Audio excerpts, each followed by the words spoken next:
오늘은 성경에서 크게 주목받지 못한 한 여자 나오미에 대해서 살펴보려고 합니다. 첫째는 나오미라는 이 여인의 믿음에 대해서 살펴보려고 하고요. 그 다음에는 그 여인의 믿음이 예수 그리스도의 성탄과 어떤 의미를 갖고 있는지 크게 두 가지를 살펴보려고 합니다. 먼저 나오미라는 이 여인의 기구한 인생이 어떤 것인지 한번 정리해 보겠습니다. 오늘 저희들이 읽은 본문을 중심으로 다시 한번 그 여인의 삶을 요약하면 다음과 같습니다. 이스라엘 땅, 그들의 고향은 베들레헴입니다. 근데 흉년이 들어요. 먹고 살기 힘들어요. 경제가 힘들어졌습니다. 그래서 남편과 두 아들을 데리고 이민을 작정을 하죠. 그래서 요단강을 중심으로 요단 동쪽에 있는 모압이라는 다른 민족이 사는 곳으로 이사를 합니다. 나름대로 큰 꿈을 갖고 갔을 것이에요. 돈도 좀 있었을 것이에요. 그런데 불행하게도 남편이 간지 얼마 되지 않아 죽습니다. 그래도 두 아들이 있으니까 아들을 의지하고 그곳에 살고 있는 모압 여인들과 결혼을 시켜서 며느리 둘을 얻습니다. 희망을 놓지 않았죠. 그런데 이게 웬일입니까? 10년도 안 돼서 그 아들 둘이 다 죽게 돼요. 손주도 없습니다. 그러던 차에 고향에서 들려오는 소식이 이제 조금 살만하다는 거예요. 경제가 좀 풀렸다는 거예요. 먹고 살만하대요. 그래서 남편도 잃고 두 아들도 잃고 남아있는 사람이라고는 외국인 며느리 둘밖에 없는데 이럴 바에는 고향에 가서 살면은 그래도 버틸 수 있지 않겠나. 다시 역이민을 결심합니다. 그리고 가다가 두 며느리를 보니까 며느리들에게 못할 짓인 것 같아요. 그래서 며느리를 앉혀놓고 이야기를 하는 거죠. 나는 내 고향 가서 살 테니까 너희들은 너희들의 고향에 머물러서 새 살림을 차리던 너희들 뜻대로 살아라. 그게 내 도리인 것 같다. 그리고 서로 울어요. 막 울고 그 이별의 아픔을 나누고 있는데 둘째 며느리 오르바는 시어머니의 말을 듣고 자기 고향에 남기로 하지만 첫 번째 며느리 룻은 길을 쓰고 어머니를 모시고 어머니와 함께 살겠다고 합니다. 그런데 이 며느리가 어머니와 함께 어머니의 고향에 가서 살겠다고 결심한 굉장히 중요한 이유 중에 하나가 어머니의 하나님을 나의 하나님으로 믿고 의지하고 살겠다는 것이죠. 그런데 우리가 읽은 이 본문을 보면요. 그리고 조금 이따 살펴볼 텐데 룻기 1장에만 봐도요. 룻이 하나님께 원망하는 고백들을 해요. 그런 걸 보면은 룻이라는 이 며느리가 시어머니를 따라서 그녀의 입장에서 보면 다른 나라에 가서 다른 문화와 다른 언어 속에서 살기로 인생의 남은 삶을 헌신한다, 투자한다, 결심한다라는 것은 쉽지 않은 일인데요. 그 어머니 어떤 믿음을 보고 이 여인은 그런 결단을 할 수 있었을까요? 우리가 읽은 본문 중에요. 13절을 한번 보세요. 13절 아랫부분입니다. 나오미가 두 며느리를 설득할 때 했던 고백 중에 하나님께 대한 고백은 이거예요. 여호와의 손이 나를 치셨다라는 거예요. 며느리도 무슨 말인지 알 거예요. 남편 데려가셨죠. 두 아들 데려가셨죠. 내가 남은 게 뭐가 있냐 이 소리 아니에요. 하나님께 대한 분명히 원망 섞인 말이에요. 그리고 룻기 1장 20절부터 보면은 빈털터리가 된 나오미가 외국인 며느리 한 명 데리고 고향 땅 베들레헴에 왔을 때 10여 년 만에 오래간만에 만난 고향 친구들이 어머 나오미 아니야? 그리고 놀라면서 반갑게 맞이할 때 그 이웃들에게 표현한 말이에요. 읽어드릴게요. 나오미가 그들에게 이르되 나를 나오미라 부르지 말고 나를 마라라 부르라. 이는 전능자가 나를 심히 괴롭게 하셨음이니라. 내가 풍족하게 나갔더니 여호와께서 내게 비어 돌아오게 하셨느니라. 여호와께서 나를 징벌하셨고 전능자가 나를 괴롭게 하셨거늘 너희가 어찌 나를 나오미라 부르느냐 하니라. 나오미라는 이름의 뜻은요, 기쁨이라는 뜻이에요. 기쁨. 그리고 여기 마라라는 것은 쓴, 괴로움, 아픔이라는 의미예요. 친구들이 어머 나오미 왔어 했을 때 나한테 기쁨이라는 단어 쓰지 말라는 거예요. 차라리 나에게 고통, 아픔, 쓴 이렇게 표현하라는 거예요. 그리고 그가 이야기한 거예요. 전능자가 나를 심히 괴롭게 했고 풍족히 나갔는데 여호와께서 나를 비어 돌아오게 하셨고 여호와께서 나를 징벌하셨고 전능자가 나를 괴롭게 했다라는 말을 합니다. 이런 고백을 보면요, 룻이라는 며느리가 자기의 인생을 걸 만큼 본받고 딸을 믿음이 과연 나오미에게 있을까? 믿음의 본보이가 될 수 있을까라고 의구심을 가질 수가 있어요. 성경에서 보여준 나오미의 믿음은 어떤 믿음일까요?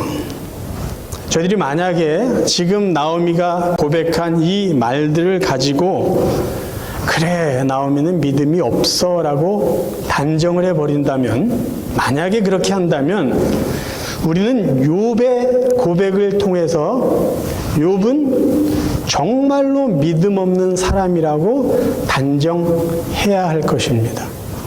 왜냐하면 욥기를 보면요, 욥은 정말 심할 정도로 하나님 앞에 원망했어요. 굉장히 심하게 투덜거렸어요. 그러면 먼저 욥의 고백은 어떤 고백인가 한번 살펴볼 필요가 있습니다. 욥의 고백을 믿음 없는 고백이 아니라 믿음 있는 고백이라고 해석한 분이 있어요. 그분은 미국 목사님 팀 켈러인데요. 그분은 이렇게 욥의 고백을 해석합니다. 읽어드리겠습니다. 하나님은 욥의 친구들에게 욥은 나에게 영광을 돌렸지만 너희는 그렇지 않았다고 합니다. 욥은 모든 지독한 말을 했음에도 불구하고 하나님께서는 왜 욥이 나에게 영광을 돌렸다고 했을까요?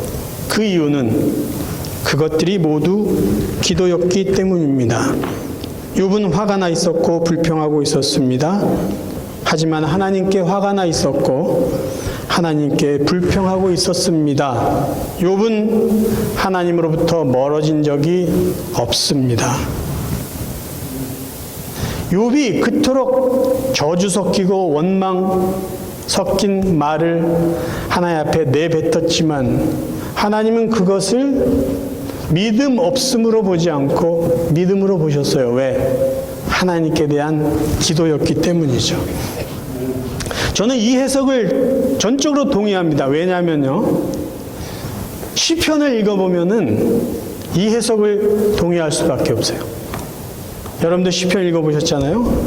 시편에 있는 내용들은요, 아름다운 시만 적혀 있지 않아요.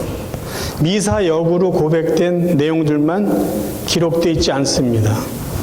상당히 많은 시는요, 원망과 저주와 불평, 어떨 때는요 거의 욕이 기록되어 있어요. 근데 왜 성경은 그런 내용들을 아름다운 시라고 모아놓고 그것을 가지고 노래를 만들어서 불렀을까요? 그 모든 고백들이 하나님 앞에 올려드린 기도였기 때문이에요. 억울하고 힘든데요, 하나님을 떠나지 않은 거죠. 답답하고 고통스러운데 세상을 향해서 원망하지 않고 저주하지 않고 그 아픔과 괴로움을 하나님 앞에 올려드린 거예요. 그래서 하나님이 그것을 받으시고 그들을 위로해 주시고 그들에게 때에 맞는 은혜를 주셨던 것이죠. 잘 보세요. 시편의 어떤 기자는요, 자기를 미워하는 사람을 원수라고 하고 악인이라고 해요. 근데 만약 이것을 그 사람한테 가서 했다면은 저주가 될 수 있을 것이에요. 근데 그것을 하나님 앞에 기도로 승화시켰습니다. 그래서 나오미의 이 고백은 믿음의 고백이라는 것이죠. 나는 죽을 것 같은데요. 남편도 없고 자식도 없고 남은 게 하나도 없는데 그래도 하나님을 붙잡습니다. 내가 하나님 안에서 이 고통을 지키겠습니다. 견디겠습니다. 내가 힘들지만, 아니요, 힘들기 때문에 하나님을 더욱 의지합니다. 그것이에요. 그게 나오미의 믿음이에요. 그럼 이 나오미의 믿음의 결과는 뭐죠? 룻이에요. 룻이 그 시어머니가 그 고통 중에 있는데도 하나님을 떠나지 않는 걸 봤어요. 야, 저 믿음이 귀한 거구나. 세상 사람들은 뭔가 가졌을 때 자기들이 의지하는 신을 더 붙잡고 뭔가 가망성이 있을 때 더 기도하고 그러는데 우리 시어머니는 가진 게 없어지고 의지할 게 다 사라졌음에도 불구하고 계속 자기가 믿는 하나님을 의지하고 있는 거예요. 하나님을 떠나지 않았던 거예요. 절망 가운데도, 가난 속에서도, 희망이 보이지 않아도 그 믿음을 룻이 보고 자신도 그런 믿음의 여인이 되었습니다. 나오미의 믿음, 룻의 믿음이 됐고요. 룻의 믿음이 또 후손들의 믿음이 되어서 성경은 뭐라고 이야기하냐? 보아스는 룻에게서 오벳을 낳고 오벳은 이새를 낳고 이새는 다윗 왕을 낳고 그 믿음의 사람들의 역사가 이어져요. 그리고 그들의 후손이 예수 그리스도가 된다라는 것이에요. 오늘 나오미라는 이 여인이 우리에게 보여주는 뭡니까? 내 삶에 내가 원하는 일이 있을 때만 하나님을 의지하고 믿고 예배하고 찬송하고 그게 아니라 내가 원하는 게 이루어지지 않아요. 전혀 이루어지지 않아요. 내가 기대했던 일이 절대 이루어지지 않아요. 그래도 포기하지 않는 거죠. 그래도 하나님은 나의 하나님이고 하나님은 결국 하나님의 뜻을 이룰 것이야. 내 자식이 내 뜻대로 되지 않을지라도 내 자식을 통해서 이루신 하나님의 뜻이 있음을 믿고 끝까지 하나님 붙잡고 기도하는 거죠. 비록 그 기도가 때로는 내 수준에서 원망 섞인 말이 고백될지라도 하나님 앞에 드려지는 기도이기 때문에 하나님 그것을 다 들으신다는 거예요.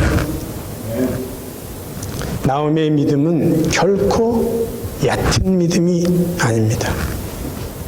그녀의 믿음이 또 다른 사람의 믿음이 되었고 그 믿음이 하나님의 은혜와 축복으로 열매 맺게 되었던 것이에요. 그러면 나오미의 믿음과 그래서 나오미의 믿음 때문에 룻의 믿음이 되었고 그의 후손을 통해서 예수 그리스도가 이 땅에 오셨다. 그래서 나오미의 믿음 보고 룻은 예수님의 족보에 그 이름이 올라가는 그런 영광을 얻었다. 그것이 우리에게 주는 메시지는 무엇일까요? 마태는 예수님의 복음을 전하기 위해서 기록하기 시작했어요. 그는 복음서를 예수님의 족보로 시작합니다. 근데 우리가 알듯이 마태복음은요, 유대인들이 읽혀지기를 원하는 마음으로 복음서를 적었어요. 그러니까 그 복음서의 대상은 유대인들이에요. 근데 유대인들의 여러 특징 중에 하나는 여자들을 별로 좋아하지 않는다는 거예요. 그러니까 여자들을 이렇게 내세우는 걸 싫어하는 거죠. 오죽하면 여자들을 사람 숫자에 넣지 않을 정도로 그렇게 무시했겠습니까? 그런데 마태는 예수님의 족보를 기록하면서 유대인들이 꺼려하는 여인들의 이름을 계속 거기다 기록을 해놔요. 그리고 더 놀라운 것은요, 예수님이라는 그 위대한 구원자에 대한 이야기를 하면서 예수님의 조상 중에 굉장히 부끄러운 사람들의 이야기를, 그들의 이름을 적어 놓았다는 것이에요. 특별히 마태복음 1장 3절부터 보면은요, 부끄러운 삶을 살았던 사람들의 이름, 여인의 이름이 집중적으로 나와 있어요. 제가 몇 번을 이 구절을 읽어드렸는데 다시 한번 읽어드립니다. 유다는 다말에게서 베레스와 세라를 낳고 베레스는 헤스론을 낳고 헤스론은 람을 낳고 람은 아미나답을 낳고 아미나답은 나손을 낳고 나손은 살몬을 낳고 살몬은 라합에게서 보아스를 낳고 보아스는 루색에서 오벳을 낳고 오벳은 이새를 낳고 이새는 다윗 왕을 낳으니라. 다윗은 우리야의 아내에게서 솔로몬을 낳고. 먼저 3절에 유다와 다말, 이 두 사람의 이야기를 잠깐 할게요. 이 두 사람의 관계는 부부가 아니에요. 시아버지와 며느리의 관계입니다. 유다는 손주를 보고 싶었어요. 그래서 아들을 위해서 며느리를 얻었는데 이 아들이 자식을 낳을 생각은 해요. 딴짓만 해요. 죽어요. 둘째 아들에게 이 첫 번째 며느리를 줘요. 자식을 좀 낳기를 원하는 것. 둘째 아들도 자녀를 낳을 생각을 안 해요. 하나님 또 그 자녀를 죽이십니다. 막내가 있는데 이러다간 막내까지 죽겠다. 그래서 며느리를 고향으로 쫓아보냅니다. 그리고 며느리를 부르지 않아요. 이 다말은 몹시 섭섭했어요. 그러다가 이 유다라는 사람이 양을 찢고 이제 양의 털을 깎으면서 축제를 벌이는 그때에 자기 마을을 떠나서 다른 마을에 가서 창녀를 찾아서 매춘을 합니다. 근데 시아버지에게 섭섭한 마음이 있었던 이 다말이 창녀로 이렇게 옷을 꾸미고 그래가지고 다말과 함께 잠자리를 가져요. 그래서 낳은 자식이 베레스와 세라예요. 이건요 불륜 정도가 아니죠. 이게 도대체 무슨 말입니까? 뭐 이런 일들이 다 있을까요? 근데 이런 사람이 예수님의 조상이라는 거예요. 5절에 라합은 지난주에 말씀드렸습니다. 라합이 어떤 여자인. 그럼 6절에는요. 그래도 유대인들이 좋아할 다윗 왕의 이야기를 합니다. 그런데 마태는요.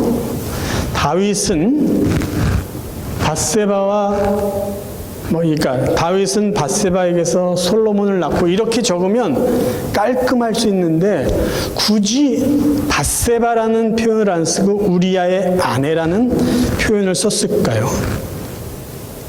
마태의 의도는요. 다윗 왕이라는 이 사람이 얼마나 비열한 사람인지를 꼬집어내기 위해서예요. 사무엘 하 23장에 보면은요. 다윗이 사울 왕의 그 위협을 피해서 광야에서 살 때, 도망자로 살 때, 그 주에 많은 사람들이 모였습니다.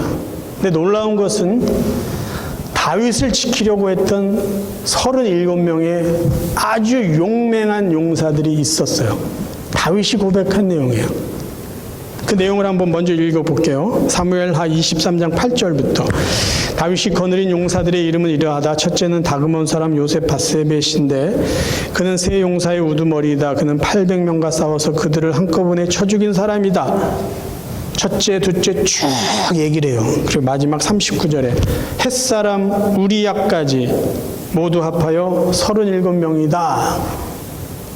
우리야가 누구라고요? 다윗을 측근해서 목숨을 다 바쳐서 지켜줬던 충성스러운 부하예요. 근데 다윗은 이 우리야를 어떻게 했죠? 밧세바가 을 먼저 했어요. 알고 보니까 자기의 충신 우리야예요. 그러면 자기도 군인 아니에요. 용사 아니에요. 그 의리를 지켜야 될 거 아니에요. 남자라면 또. 근데 어떻게 합니까? 작전을 써요. 우리야를 죽여야 되겠다. 결국 죽게 합니다. 간접 살인을 한 거예요. 그리고 나서 그의 충성스러운 자기 부인 밧세바를 취해서 아내로 삼고 자식을 낳았어요. 다윗이라는 인간이 어떤 인간인지를 우리야의 아내 요 단어를 통해서 마태는 지적해 주고 있습니다. 그럼 왜요? 왜요? 유대인들이 꺼리는 여자들의 이름, 그것도 이방 여자, 창녀, 시아버지와 그 말도 안 되는 그런 일을 벌린 여자, 자기의 충신을 죽인, 그것도 아무렇지도 않게, 그리고 속였던, 그러면서도 존경받는 다윗이라는 이런 사람, 왜 이런 사람들의 이름을 적나라하게 다 기록해 놓았을까요? 그 이유는요, 하나님의 구원의 범위가 얼마나 넓은지를 정확하게 가르쳐주기 위해서요. 하나님의 구원의 포괄성 얼마나 넓을까요?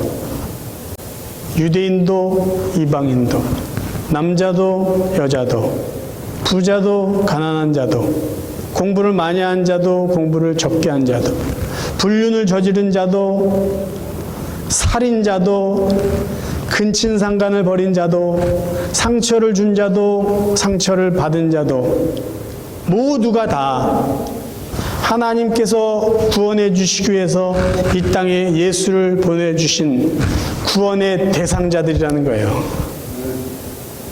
하나님의 구원은 인간의 가장 처절한 밑바닥에서부터 모든 사람을 다 끌어올리십니다.